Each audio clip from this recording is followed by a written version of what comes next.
Hi, loves. Welcome to a new episode of the AW Confidential podcast.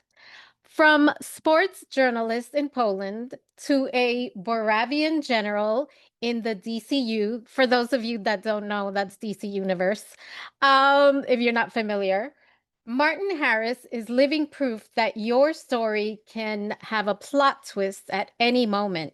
Today, he's pulling back the curtain on Superman, sharing what it's like to step into a role without even knowing the full script, and how learning 13, I had to reread this, 13 languages and the language of truth has helped him navigate Hollywood and life. Martin, how are you? Hi, such a pleasure to be on your podcast. Thank you for having me. Thank you for being here. I'm going to get into the 13 languages, but so I read that you didn't know what the role was you were going to be playing in Superman until you arrived on set. Is that correct?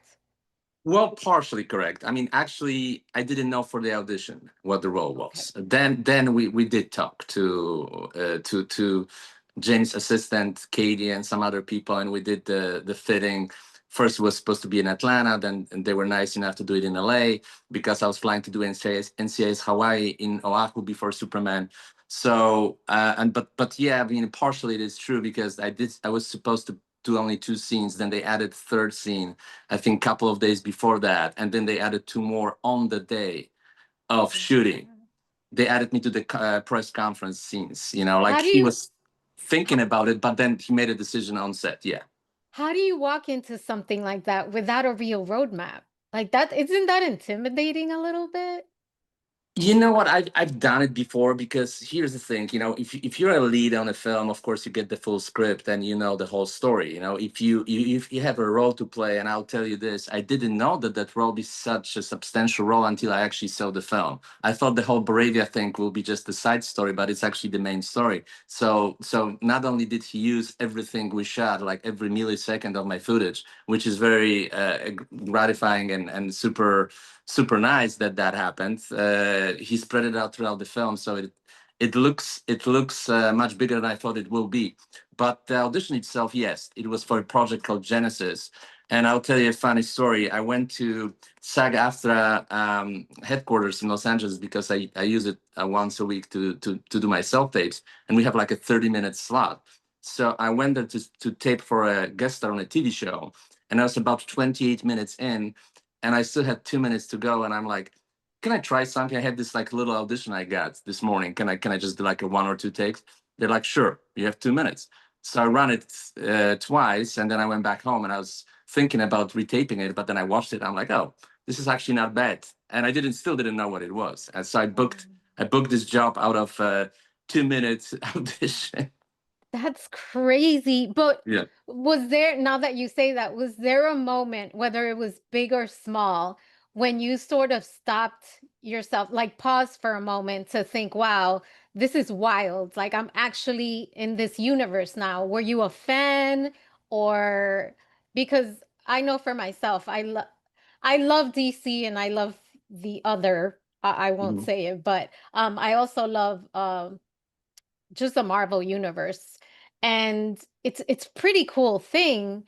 Were you familiar with it or it was like, oh, it's another role? No, I was familiar 100%. Once I figured out what it is when they booked me, I remember that I went to a Super Bowl party and I went back home very very late, and I woke up and I got text messages from my agent in Atlanta telling me that I booked the Genesis. So then I did some digging and I found out what it is because they were starting shooting like a month later. They were booking like pretty early, 3 months before my dates. I was booked. So once I found that out, the only person I told about everything was a friend of mine who is a big fan of Superman, and he pointed me out in a direction. What should I do in terms of preparation? So I've watched all the films, and some of them I liked more, some less. I would say all of them I liked, but some I liked as films, some I liked as Superman films, like the Superman versus Batman. I still don't kind of quite understand why they were fighting. It's a good film, but I'm not sure it's a good Superman film. It's funny you mentioned that because I was talking to my daughter. She's 22. and she's younger, so she doesn't remember, or she's never seen all the Supermans. But I remember there was a Superman, and I don't know which one, but he was not a nice guy. It was something happened in the movie. I can't remember what it was, but they made him like not, I guess, evil for a little bit.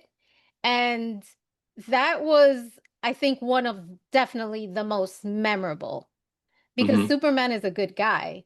Yeah. So I wonder, like, for you, being in this universe and recording this big film, what's the most memorable moment for you? Well, several moments, quite a lot of moments, as a matter of fact, because he made it a substantial role. He made it almost like a James Bond film type of a role, where I'm a sidekick to the main bad guy, the main like bad. Of course, Lex Luthor but he's more of a mastermind. Where the character of the president of Boravia, and I'm his right hand and head of the army. He is kind of the main bad guy. So being the sidekick to the main bad guy, I'm a huge fan of James Bond movies. It felt like one of those characters like Jaws, Odd Job, like those sidekick characters in James Bond movies, and I kind of took that approach a little bit, and it was extremely gratifying. I would say that one of the most memorable things, couple of them. First of all, the atmosphere on set. I've never been in a block. I've worked on a bunch of different big movies in the past, but I've never been in a situation where the atmosphere on set is so relaxed and jokey, joyful. There, nobody yelling at anybody, nobody being tense or angry or nervous. Like it was almost like a camp, like a summer camp. That's very cool. But at the same time, we were working extremely efficiently. That's the second thing. I've worked on a film called Red Notice, where they were really polishing every single scene, and it took 2.5 weeks to film one big scene that I was part of. Wow. Here, he was moving super fast. I didn't expect that. We did pretty much 90% of my scenes in one day, and it was super organized. Like breakfast 8:30, then 9 a.m. first setup, two takes, third take is changing one little detail, moving on to the, and they already were prepared for the next setup. We didn't waste any time whatsoever. There was not like waiting for hours for the next setup. No, straight to the And next that's setup, and straight to that's the next setup. unheard of in the business, right? Yeah, That's yeah, yeah, for but sure. now I get it. Why I was booked. Usually you're booked like a month or a couple of weeks before shoot. Now I understand why it was 3 weeks before, and why I was talking on the phone several times with them and discussing things. I think, and I read it later in his interview, he's very big on preparation.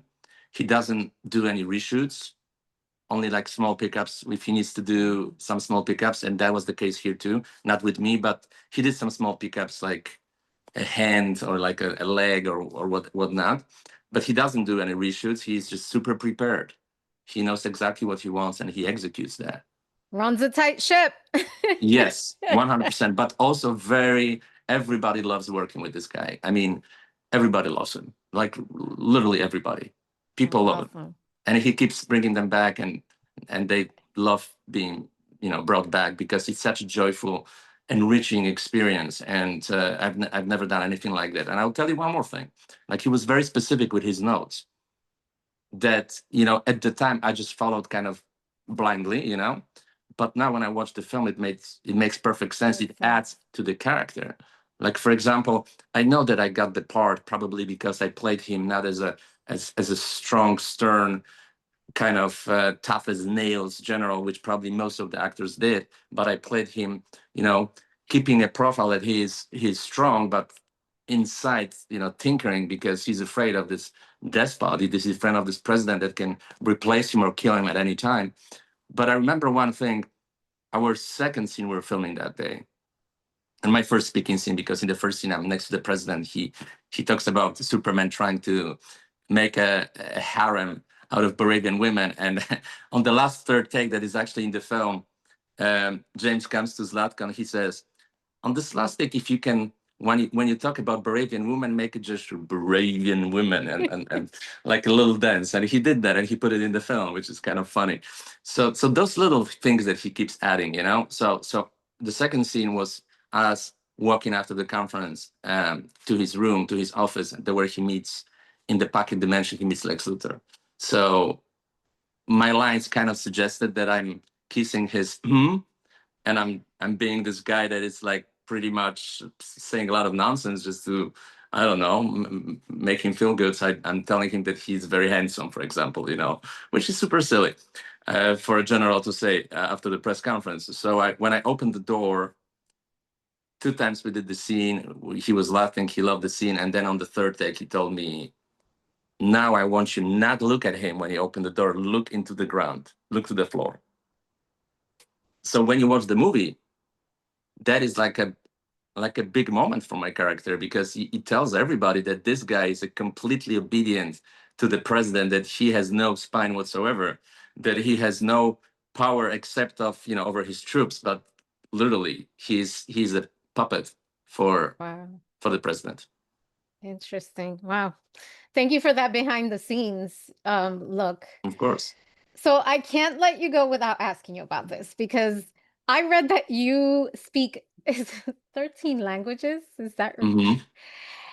That's superpower status in my book. I mean, Oh, thank you. I speak two, English and Spanish. Hablas Not, español muy bien. sí, hablo muy bien español. Ah, Eh, tienes. yo necesito hablar más, pero no quiero muchos amigos aquí en Los Ángeles que hablan español. Pero yo viajo todo el verano a Paraguay. Tengo muchos amigos en Asunción, en Paraguay. Y Y en ahí, Argentina, en Buenos Aires. sí, se te nota un poco de acento. Wow, that's so cool. I love it. I love it. So, how has language opened doors for you, not just professionally, but personally? Because 13 languages is, like I said, it's superpower status. That's a lot of, Yeah. that's like an encyclopedia in your brain. Yeah, when I made a change in my 30s to go into acting, and I left the field of sports media, it was a very refreshing moment for my life, for sure, because I felt younger, like 20 years younger immediately, because when you start something in your Wow. 30s, instead of like being 12 or 13, you feel like you're kind of a child again. But there was a lot of backlash because I was very established journalist in Poland. In the first years, there was a lot of comments that I lost my mind. So I was trying to see, how I can fit in how I can make the process more, more manageable in my new world, in my new profession. Where do I stand a chance? I had a choice to go and try to polish American accent or British accent and spend years on coaches and a lot of money that I didn't really have at that point to do that, or I can find a niche for myself, try to invest in learning all those other languages that are similar to the languages I already speak, because I already spoke perfect Polish, Russian, German, and Czech. So I'm like, what if I start learning Croatian, Serbian? What if I start learning Danish, Dutch, and be able to do those roles? And those were the first roles that I started getting, where I have to speak German, where I have to speak Croatian. I speak Croatian in The Hunt. I speak Croatian in Superman. I speak Croatian on a new game that's going to come out in a couple of months. I spoke Serbian on NCS Hawaii. I spoke Slovenian on True Lies. I spoke Russian on a bunch of shows. I spoke Polish on Marvelous Mrs. Maisel, and so on and so on. Spoke Czech on Gray Man, spoke Czech on Days of Our Life. So where I can find those, roles and jobs where I can stand out a little bit more. Wow, that's genius.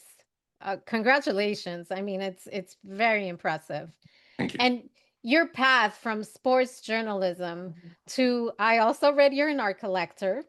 Man, Mhm. you're like I don't know, It's all Renaissance what you man. see behind me. It's all what you see behind me. It's all South American art. It's all Ricardo Migliorisi, Cacho Falcon, Camila Cadogan. Those are top artists from South America. But I also own a bunch of 18th century British artists: Joshua Reynolds, George Romney, like really top notch. But I love Wow. South American art. I do go there and I get some art from there. So you go from sports journalism, art collecting, to landing DCU. It's Mhm. not, it hasn't been a linear path. You are just very well rounded.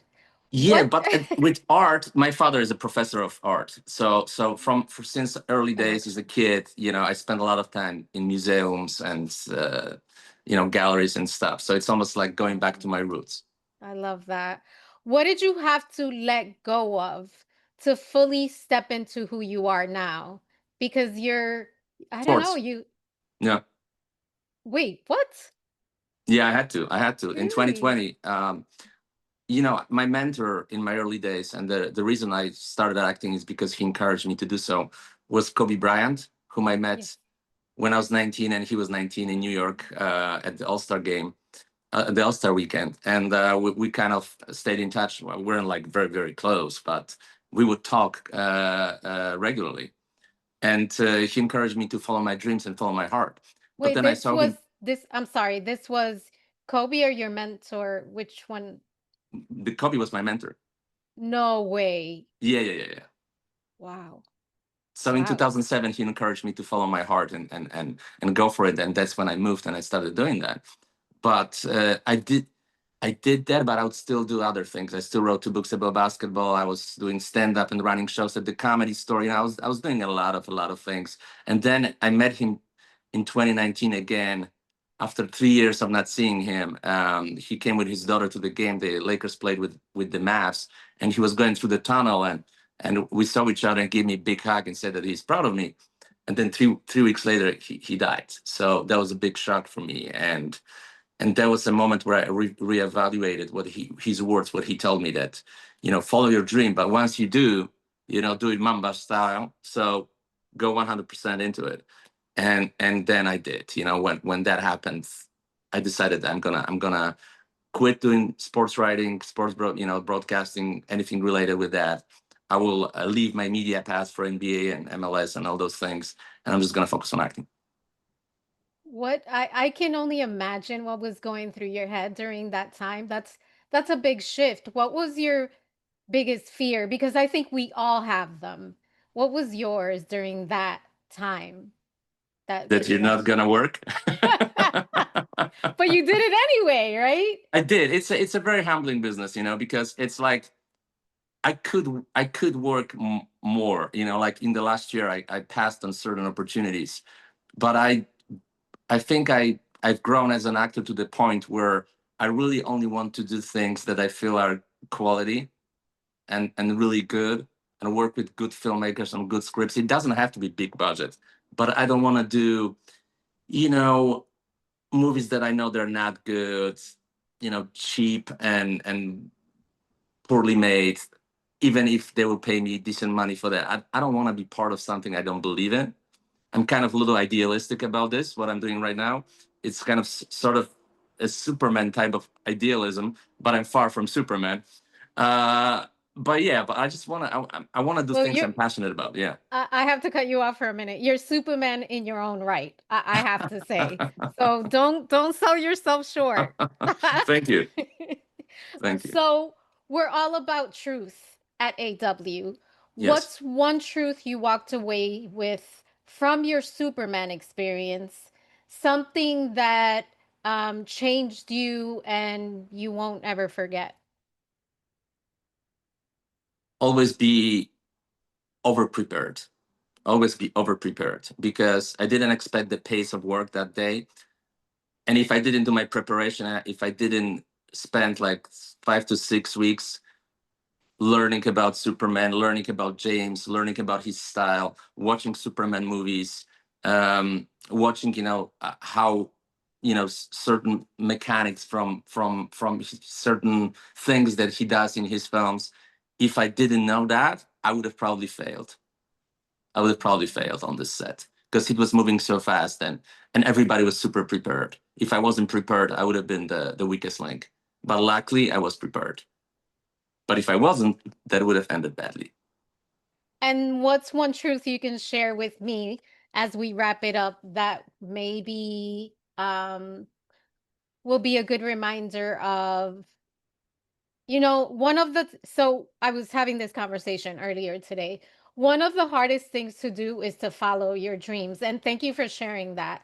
I struggle with it all the time. I'm like, I'm going to quit. This is not working. I'm going to quit it all. And I think, especially as an entrepreneur, you kind of feel, or when you're shifting to in a different direction than mainstream, you sort of you have moments where you're like, no, this isn't working. Maybe it's not for me. Do you have any piece of advice that you can offer for anyone who's pursuing their dreams and maybe a little discouraged? Because I think we all, have those moments. Oh, 100%. And it goes back to what Kobe told me when, remember, it was in 2007 after the game against Seattle Supersonics, Kevin Durant's first season in the NBA. We're walking, in the Staples Center, and I told him, hey, should I be reasonable and stick to what I'm doing? I was 31 at that time, and I haven't done any acting. I haven't watched any movies until I was 29. I completely didn't care about that world. It just came to me around when I turned 30. I was looking for some inspiration in my life, because that wasn't it. I felt like that's not it. That's not how I want to keep living my life. So he told me, "What is your heart telling you to do?" I said, "My heart is telling me to try." He said, "Always follow your heart." And he was telling me how when he was judged as a kid by other kids, telling him that as a son of a professional basketball player, he will never make it because the sons of professional basketball players are always worse than their fathers historically. And not only did he prove them wrong, but he proved them wrong like a million times. I'll tell you, when I started, and I struggled with it a lot, and then I learned how not to struggle with it that much. Although sometimes, you're just a human, you're vulnerable. It's the people's judgment of you. People telling, "Oh, you're a joke." Like you think you can make you think you can. What makes you think so? Why don't you get a real job? And a lot of people will try to do that, and the whole point is not let them. Like to fight for your dreams because they're yours, and it doesn't matter what they say. It doesn't matter. Let them stay in their lane. Well, thank you, Martin. You completely made my day because I had a very tough week, let me tell you. Oh. So thank you so much, and please share with our community how they learn more about you and your projects, what you're doing next. Yes, please follow me on Instagram. That's the one medium I'm using actually. I'm gonna be on a video game. I don't think I'm allowed to say which one. It's a very popular game. I did one game before called Call of Duty for 5 years. This is What? Yeah, I was the What? voice of Kruger. I was the voice of Kruger on Call of Oh my Duty, God. Oh which my actually, gosh, that's awesome. yeah, that gave me first like a little popularity in that world, because he was a popular character on Call of Duty. Wow, I love it. Well, I'm gonna start following you. Thank I you. have had an amazing time. You're a gift. Thank you so Oh, much for thank being you. here. Thank you. Thank you for having me. Martin Harris just proved that every version of your life has something to teach you, and no path is too unpredictable if you're walking in your truth. Whether it's 13 languages or one powerful role, when you show up fully, the world listens. Remember, your story doesn't need permission to change, it just needs you to say yes. So, thank you, Martin. Thank you. And thank you, loves, for joining us on this episode of AW Confidential. Talk to you soon. Bye.